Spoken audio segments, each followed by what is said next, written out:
नमस्कार। तो इस वीडियो में मैं आपको बताऊंगा कि मैंने कैसे शुरुआत की। और जैसे आप देख पा रहे हैं कि बड़े जर्नीज़ जो होते हैं ना, वो छोटे छोटे कदमों से शुरू होते हैं। बस आपको वो कदमें लेने से पहले आपको ये पता होना चाहिए कि आपको किस दिशा में आगे बढ़ना है। तो यहाँ पे मैं मेरी जर्नी शेयर करूँगा कि मुझे यहाँ तक क्या लेके आया और क्यों लेके आया। तो मेरे बारे में मैं आपको बताना चाहूँगा, मैं एक कम्युनिटी फार्मासिस्ट हूँ। मेरा नाम प्रद्युमन राजपूत है, फार्मडी हूँ मैं। और मेरा experience Indian top NABH hospitals में है। किरण हॉस्पिटल जो एक 1000 बेड हॉस्पिटल है, और JCI अक्रेडिटेड अपोलो हॉस्पिटल्स में भी मेरी एक्सपीरियंस रही है। इन सब एक्सपीरियंसेस के साथ मैंने काफ़ी मेडिकल राइटिंग का भी मैंने काम किया। मैंने एविडेंस बेस्ड रिसर्च एक्टिविटीज़ की, मैंने कई डॉक्यूमेंट्स लिखे, कई पब्लिकेशंस लिखे मैंने। और जब इन सब हॉस्पिटल्स और मेरी कम्युनिटी में मैंने काम किया, मैंने ओवर 3000 प्रिस्क्रिप्शंस मैंने रिव्यू और ऑप्टिमाइज़ किए सेफ्टी के लिए, इफेक्टिवनेस के लिए। और साथ ही साथ मेरा जो कोर है पेशेंट काउंसलिंग, वो भी मैंने इसमें प्रैक्टिस किया। और बताना चाहूँगा, मैं मेंबर भी हूँ इंटरनेशनल फार्मास्यूटिकल फेडरेशन का, कम्युनिटी फार्मेसी डिवीज़न में, और इंडियन फार्मास्यूटिकल एसोसिएशन का। और मैं एक मिशन पे हूँ कि जो फार्मेसी केयर है उसको कैसे इम्पैक्ट सिस्टम में बदला जाए, ना कि डिस्पेंसिंग कोर नहीं है। Dispensing is the basic part. Advance parts में क्या हम कर सकते हैं, कैसे हम पेशेंट को इम्पैक्ट दे सकते हैं, कम्युनिटी को इम्पैक्ट दे सकते हैं, वो सब हम कर रहे हैं।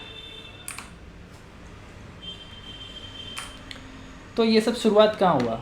तो जब मैं मेरे सेकेंड ईयर में था मेरे पढ़ाई के, तब मेरी कुछ एक्सपेक्टेशंस डेवलप हुई थी फर्स्ट ईयर के पढ़ाई में, कि फार्मेसी कैसा होता है, कैसे वहाँ पे प्रैक्टिस किया जाता है। और जब मैंने रियलिटी देखी तो रियलिटी काफ़ी डिफरेंट थी। रियलिटी में ये सब चीज़ें नहीं हो रही थी। रियलिटी में काफ़ी बड़ा गैप था। और इस बड़े गैप को देखते हुए मैंने मेरे हॉस्पिटल के सर से ये सवाल पूछा, जो उस समय वहाँ के फार्मेसी ऑपरेशन मैनेजर थे। मैंने उनसे पूछा कि इतना डिफरेंस क्यों है। तो उन्होंने मुझे ये बताया कि ये सब थियोरेटिकल स्टफ़ है, ये सब किताबों की चीज़ें हैं, ना पैसा मिलता है ना टाइम मिलता है, तो क्यों करना है ये सब।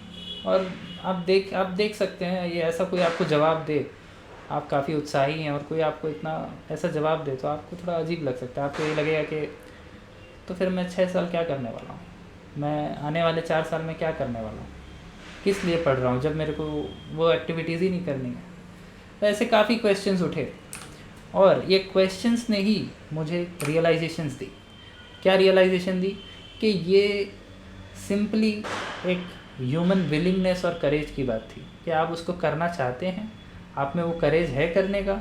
और मैंने खुद से पूछा कि क्या मैं यहाँ पे एक नॉर्मल फार्मासिस्ट बनने आया हूँ? तो नहीं, मेरे दिल ने यही कहा कि यस, मैं इम्पैक्ट के लिए आया हूँ, ना कि मैं नॉर्मल फार्मासिस्ट की तरह जीने आया हूँ। और जब मुझे ये सब पता चल गया, कि मैंने रियलाइज़ कर लिया कि मैं क्यों जो कर रहा हूँ करना चाहता हूँ, तो मैंने खुद को ट्रेन करने में लगा दिया, वो सारी सर्विसेज सीखने में जो रियल प्रैक्टिस में मिसिंग थी। और क्यों मिसिंग थी, हर चीज़ उसके अराउंड मैंने काफ़ी साल मैंने सारी बुक्स पढ़ी, मैंने कोई नहीं छोड़ी। लाइब्रेरियन मेरा दोस्त था। और एक बात बताना चाहूँगा, जस्ट एक एडवाइस, कि आपके पास सारे सब्सक्रिप्शन हो, आपके पास एक लाइब्रेरी का भी सब्सक्रिप्शन होना चाहिए।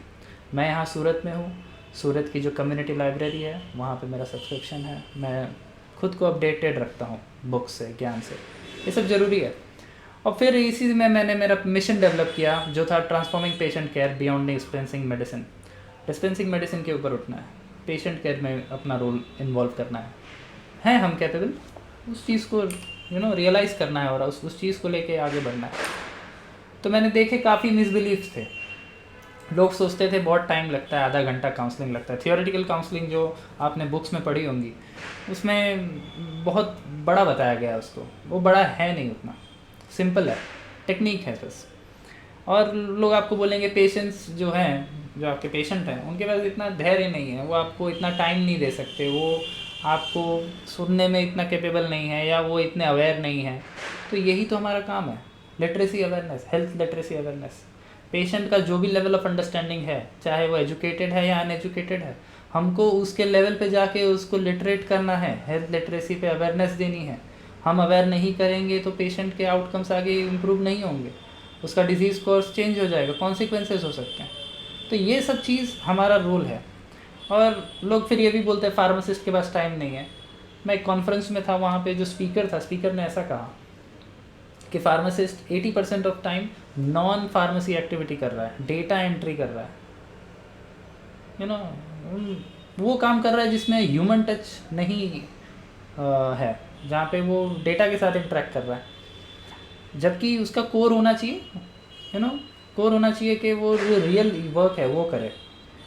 और फिर कुछ लोग ये भी बोलेंगे कि भाई you are not getting paid, पैसा नहीं मिल रहा है, क्यों एफर्ट देना है। एक्सक्यूजेस की लिस्ट एंडलेस है, स्किल नहीं है, टाइम नहीं है, पैसा नहीं है, बहुत कुछ है। बट आपको इस समय में खुद ही को बिलीव करना है। और ये सब देखते देखते मैंने एक आइडेंटिफाई किया कैसे मैं कम समय में काउंसलिंग करूं जो इम्पैक्टफुल हो। और मैंने एक सिंपल, एक स्ट्रक्चर्ड और एक रिपीटेबल अप्रोच बनाया, जिसको मैं रेगुलरली यूज़ किया अपने प्रैक्टिस में। मैं हॉस्पिटल्स में जब था तो मैं डेली 70 to 80 प्रिस्क्रिप्शंस में देख रहा था, और वहाँ पे मैं मेक श्योर कर रहा था कि जितने पेशेंट हों सबको उनके मेडिसिन के बारे में पता हो। Only in cases where patient जहाँ पे होश में नहीं था या बात नहीं कर सकता था या बच्चा था, वहाँ पे केयर गिवर से बात करना है या नर्सेस को एजुकेट करना है, मेक श्योर करना है कि कोई भी ट्रीटमेंट रिलेटेड प्रॉब्लम पेशेंट को नहीं आए। और यही सेम चीज़ जब मैंने कम्युनिटी फार्मेसी में मैंने स्टार्ट की तो भी ये चीज़ मैंने देखी। मैं सिंपल, स्ट्रक्चर और रिपीटेबल अप्रोच में मैंने अपने प्रैक्टिस में इसको इन्वॉल्व किया। और आउटकम क्या मिला? ऑब्वियसली हॉस्पिटल लेवल पे भी और मेरे कम्युनिटी लेवल में भी पेशेंट्स को लगा कोई उनका केयर कर रहा है, कोई उनको सुन रहा है, कोई उनके सवालों के जवाब देने के लिए उनको खड़ा है। आपको बताऊंगा कि मैं हॉस्पिटल में जब मैं था तब वहाँ पे एक पेशेंट थे, उनको एक मेडिसिन चल रही थी। मैंने बोला ये आप मेडिसिन कैसे ले रहे हैं? और उन्होंने बताया। मैंने बोला नहीं, ये गलत है। तो बोले आप कैसे बोल सकते हैं गलत है? मैं ये मेडिसिन 10 साल से ले रहा हूँ, बड़े बड़े डॉक्टर्स, बड़े बड़े हॉस्पिटल्स, हर जगह ये मेडिसिन मुझे चल रही थी, ये आप कैसे बोल सकते हैं कि मैं गलत ले रहा हूँ? 10 साल से ले रहा हूँ। मैंने बोला मुझे नहीं पता कि आपको क्यों नहीं बताया गया या क्यों उन लोग के पास इतना टाइम नहीं था या उनको आपकी पड़ी नहीं थी, आई डोंट नो, बट मेरा काम था, मेरा ड्यूटी था बताना आपको। मैंने बताया कि उस चीज़ को ऐसे लेना है, और उस चीज़ से एक ट्रस्ट डेवलप हुआ। मुझे भी अंदर वो चीज़ हिट की कि ऐसे बहुत सारे पेशेंट अनजान घूम रहे हैं, उनको नहीं पता मेडिसिन वो सही ले रहे हैं कि नहीं ले रहे हैं। किसका काम है ये? फार्मासिस्ट का काम है। डॉक्टर्स बिजी हैं अपने प्रैक्टिस में, नर्सेज बिजी हैं अपने वर्क में, डॉक्यूमेंटेशन में। आपके पास टाइम है, उसको इन्वेस्ट करना है सिंपली। और कम्युनिटी लेवल में ऑब्वियसली लोग ट्रस्ट करने लगे, लोगों का ट्रस्ट बढ़ना शुरू हुआ, वो लोग रिटर्न आने लगे। रिटर्न आने की वजह से बिजनेस ग्रो करने लगा sustainably, without any offering discounts या कोई भी ऐसी चीज़ जिसमें आपको तकलीफ़ हो रही है, वो चीज़ बिना दिए आपने उनको अपने साथ इन्वॉल्व कर लिया। इनफैक्ट पेशेंट्स मेरे को बोलते हैं सर आप जो इतना जो ज्ञान दे रहे हैं ना, आप इसका चार्ज लीजिए मुझसे। मैं चार्ज नहीं लेता। ये सब इनिशियल लेवल की चीज़ें हैं, हम चार्ज ले सकते हैं, दैट डिपेंड्स कि हम उनको कितना टाइम देते हैं। मैं एक बेयर मिनिमम पे चलता हूँ कि मैं अगर 5 to 10 मिनट्स का काउंसलिंग दे रहा हूँ, मैं उसमें चार्ज नहीं करता हूँ। पर कहीं अगर पेशेंट काउंसलिंग का टाइम जो है ज़्यादा है, वहाँ पे ऑब्वियसली कुछ चार्ज हम लेते हैं, और पेशेंट भी उस वैल्यू को अग्री करता है और वो पे करता है उस चीज़ को। तो मैं यहाँ जिस वजह से हूँ, आप भी उसी लिए हैं। आप भी चाहते हैं कि आप अपने कम्युनिटी में या अपने पेशेंट्स में या अपने प्रैक्टिस में एक इम्पैक्ट क्रिएट करें। और ये जो जर्नी है मेरी पिछले 5-6 सालों की, 8 सालों की, इसमें मैंने ये सब जो बिल्ड किया है, मैं आपको इसमें सिखाऊंगा कैसे आप इम्पैक्ट्स बनाएंगे मिनट में, और कैसे आप बियॉन्ड डिस्पेंसिंग मूव करेंगे और लोगों की ज़िंदगी को बदलेंगे।